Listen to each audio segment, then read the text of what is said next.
Hello at welcome sa kusina ni Mrs. O. Pero actually, nasa Fisher Mall tayo and every time I enter, na-anxiety attack ako kasi ang daming promo. So yung dapat kong bilhin sa list, nasa sobrahan and medyo paus pa ako. Pero close up mo. Tingnan nyo, bago contour. Papakita ko sa inyo yung mga lumalabas sa Facebook ko kaya pa iba-iba itsura ko dahil nag-experiment ako. But for today, I know I'm still paos. But hopefully, today is Wednesday, hopefully sa Saturday or Friday, makashoot kami ng maraming recipes. Kaya bibilin ko na yung ingredients ko ngayon. So, syempre, may iba dito, may iba sa palengke ko binibili. Gusto ko na rin muna tingnan itong mga nakikisosyo lang ako sa mga buy one, take one. So, let's go! Ito. Tingnan muna ako dito. Okay to 168. Kano yung 168? So parang 80 pesos lang, full cream milk. Okay mura siya. Mas mura pa siya. 168 for 2. Less than 90 pesos. Okay. Pwede. Wala lang. Hindi ko kailangan, pero okay, bibili na rin. Tapos, ito. Oh, it's pink. Pink. Maybe I can get this. And this too.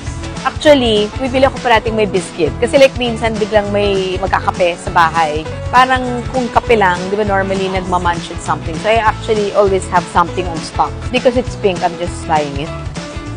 Marami kasi nakikikape sa bahay. Sandali, dampot ako ng dampot. Ano ba yung kailangan nating bilhin?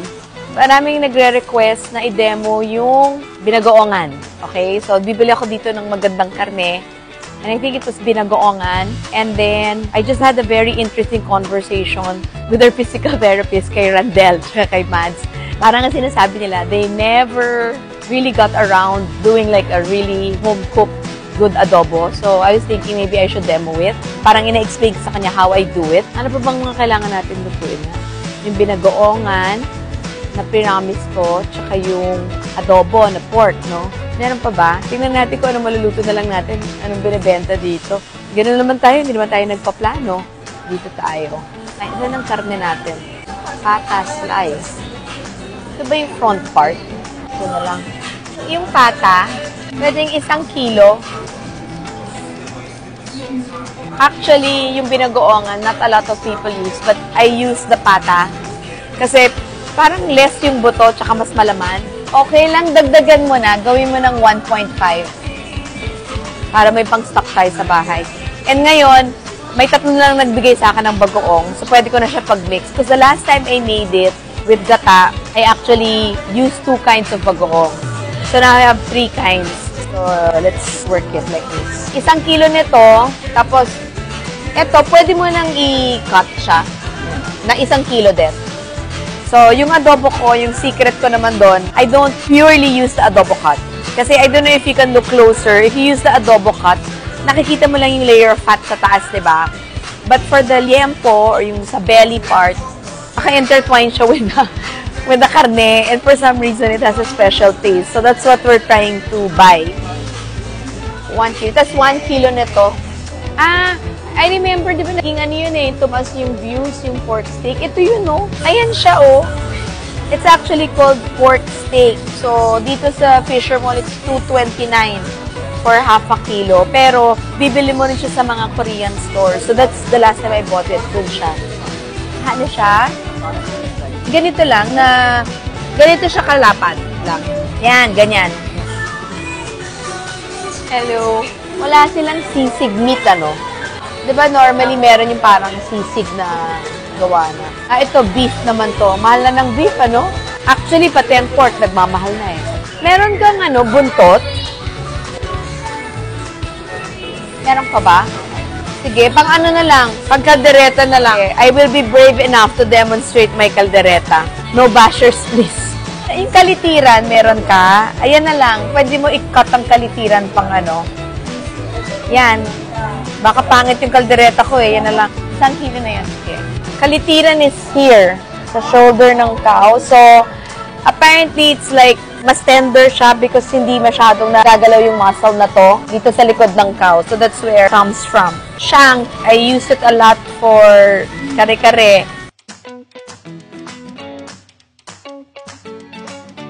Meron kang pata. Oo. Siguro sa palengke ko na lang bibili yun. Kasi I was thinking maybe maganda rin mag-demonstrate ng kalyos. But when I make kalyos nga, yung pata ng baka ginagamit ko. So I think we just have to go to the palengke for that. Ewan ko kung sama kayo.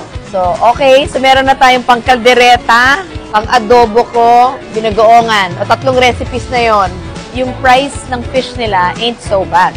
If you look at it, parang di siya nagkakalayo sa palengke actually. Bisugo, dapa. Ayun, yung dapa mo, dapa in English is sole fish. Yung dapa, pwede pa fillet lang. Dapa, ma'am. Oo. Sa piraso. Dalawa. Oo. So, pang dinner lang namin. Diet ng konti.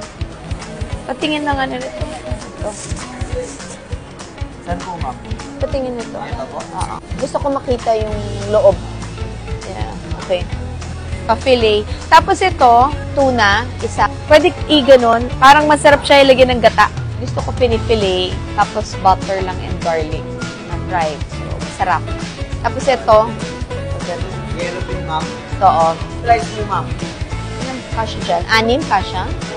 Actually, hindi naman sa ini-endorse ko sila. But I think yung owner nito, yung business nila is really into fishing. So that's why meron silang access sa ganito. So yun na lang. Marami na tayong nabili. Now, yung recados. So first, the caldereta, I use tomato sauce and liver. Tapos yung ulo tsaka buntot ng tuna, pwede ko pang ipag-grill. Yung ulo, biyak mo yung ulo. So I'll just need to buy coconut milk for the tuna. And then, the dapa is still have butter at home. So, ito lang naman talaga. Yung mostly recados. Actually, pumunta ako dito just to buy the seafood and the beef kasi nagpa-x-ray ako sa High Precision. So, naisip ko na duman dito kaysa pumunta pa sa palengke. Except, ang daming promos. Parang feeling ko, marami na naman ako mapupulot dito na hindi naman talaga dapat bilhin. Ang galing ng marketing scheme ninyo dahil napapadala ako. Ano pa lang to, the food. They even have those, parang that section kung saan yung mga toiletries na may promo. So, uy! Ang gwapo! Pogi! Sama mo dito, I'm paying for that. Wow, dahil mo. Oh, It's for vlogging. sama to. So, habang babalikan na lang natin yan. Tignan mo, dami mo nakikita dito. Uy, oh. Salmon belly strips.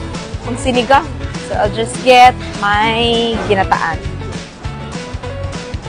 I need liver spread for the caldereta. Actually, may nagbigay sa akin ng liver spread, except I particularly like Reno. So, I don't know if it's here. Parang nakalakihan ko na lang to use Reno. Ito muna tayo kay coconut milk. Ito pala, I'll just get this. So, para lang for our puttanesca sauce. Ayan, may isa pa tayong recipe. This one. Okay. May camp bills tayo. Anyway, I'll use this. I will cook something. Parang one of the first few recipes I learned with chicken. I'll have chicken. May darating ako na chicken. Okay. Ito. So, let's first get for our caldereta.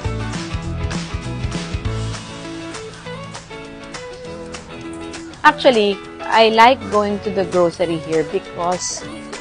At isa pa! I like doing the grocery here kasi ang daming choices ng brands. Okay. Uy! Gawa kaya tayo ng taba ng talangka na pasta. Gusto mo? Sabi ko na nga, tingnan natin kung anong maganda. So, let's see. Ito. Okay. Ito yung favorite ni Victoria sa bahay. Coco Mama. Oh! I like using this. Actually, it's not bad. Never ko pa na-try yung Kappa or the original, but I buy this, the Korean, ng Clara Olay. Masarap siya. Binibili ko yung manipis na cut na pork or beef, and then yun yung marinade ko. Okay siya.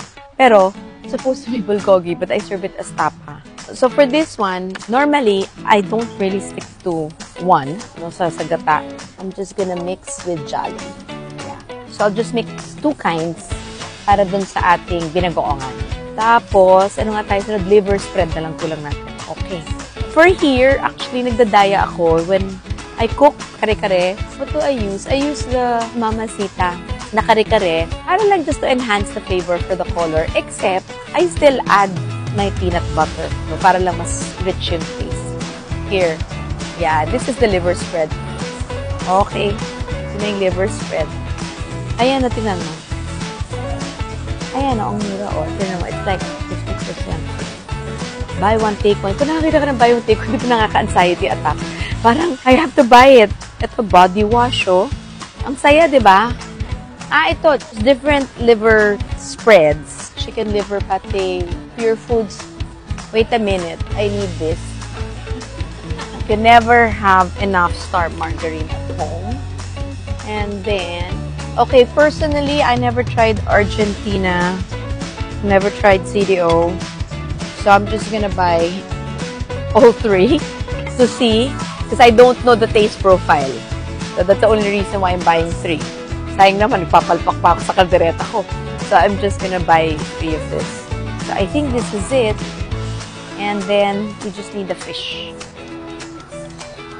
Ito yun. Truffle. Truffle pork ham. Okay kaya ito? 99 pesos. Try natin. Diba? Ito tayong appetizer. Sige. Okay. Sabi sa'yo, marami tayong bibilin dito na hindi naman talaga nasa programa natin. Ay, yung isda natin. Balikan ko yung isda. Okay na? Pinifilay na lang. Okay lang. I never tried this. You should try it one time. Bibili ka ng fish na sila magluluto, Ayan, Sila mo, adobo, oyster garlic, calamares, ginataan, butter garlic. I mean, di ba? Papaluto ka lang. Tapos uwi ka na, wala ka nang gagawin. Maglalaba ka na lang. May dorado steak. Actually ngayon, hindi in season, santol. Kasi masarap yung laman ng santol, sama ng ginataan, tapos kasama ng yellowfin. Kaso wala ngayong santol hindi naman siya in season. So, aanghangan ko na lang, dadamihan ko na lang yung peppers. Ang sarap ng combination ng bagoong tsaka gata. Imagine mo yung mga lapu-lapu dito, 900.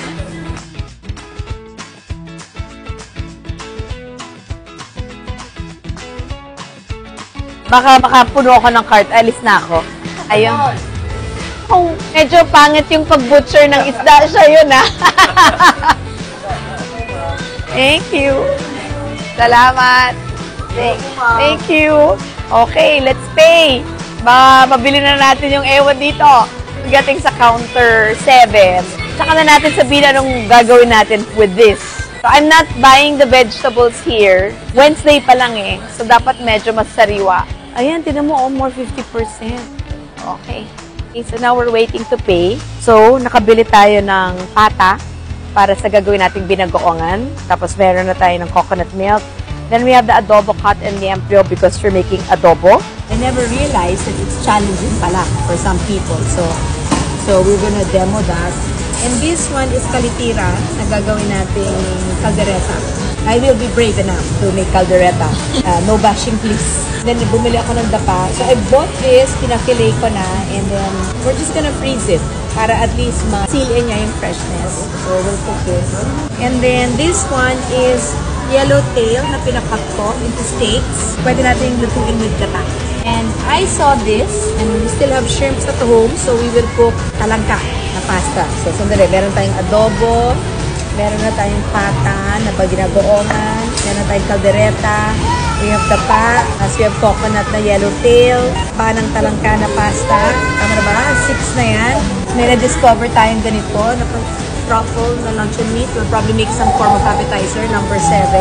And then this one, it's just one of the, I call it my dormitory recipes kasi it's ready-made. Parang quick recipe. So that's recipe number 8 na ba? Also have some for putanesca.